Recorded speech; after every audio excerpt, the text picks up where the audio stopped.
How did a tiny movement in the remote Roman province grow into a global faith with billions of followers? Buckle up, because history is about to get crowded. Meet the Roman Empire, a superpower that had a god for literally every occasion. But the Jews were different. They were famous for having exactly one god. Finest craftsmanship in the market. Surely you need a bust of Jupiter for your home. I appreciate the offer, but I am not interested in idols. Then, around 30 AD, a teacher named Jesus appeared, gathering a small but loyal following. But for Pontius Pilate, this was no longer just a local dispute. Rome demanded order, and the city was a powder keg. Look, I don't care about the theology. I just want this province quiet by dinner time.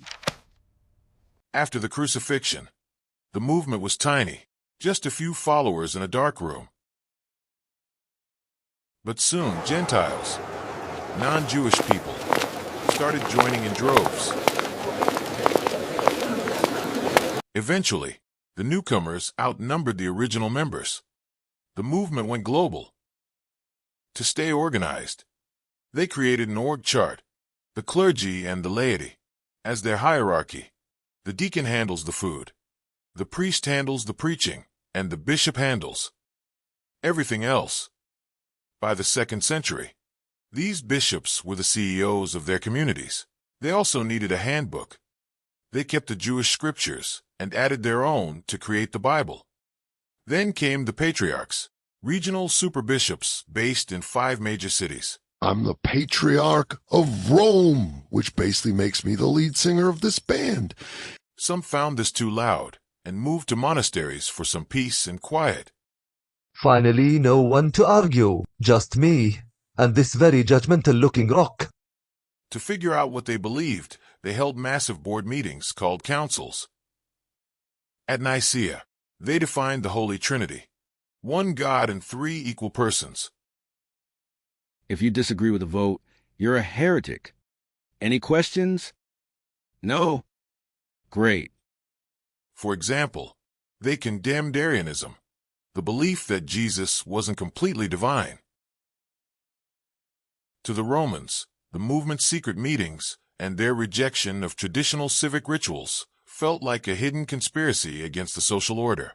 So, they started oppressing Christians. But persecution backfired. Like a plant being stepped on, the religion only grew stronger. Then the plot twist. In 312 AD, Emperor Constantine became a Christian himself. I've decided Christianity is the new state religion. Update the letterhead. But empire split. By 476 AD, Rome was divided into West and East. The West fell to German chieftains, and the East lived on as the Byzantine Empire.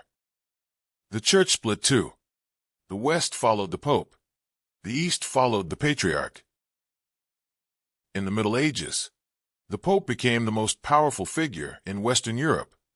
Even crowning kings was his job. Think of me as the boss of your Sunday morning and your Monday morning. The Church was the only thing keeping Western Europe together after Rome fell. Until 1517, when a monk named Martin Luther decided to air some grievances. I've got 95 problems with how this is being run, and the Pope is number 1.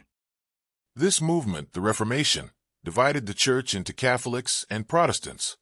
But remember the big 5 patriarchates: Rome, Alexandria, Antioch, Constantinople, and Jerusalem. 381 AD, the Council of Constantinople set the faith in stone. They defined the Trinity, elevated the Holy Spirit to equal status, and created a unified creed that would guide the movement for the next 1,600 years. Monks and nuns continued to preserve knowledge through the centuries. Christianity spread from a small group in a stable to a faith that shaped world history. From one teacher in Palestine to billions today. That's a story that changed the world.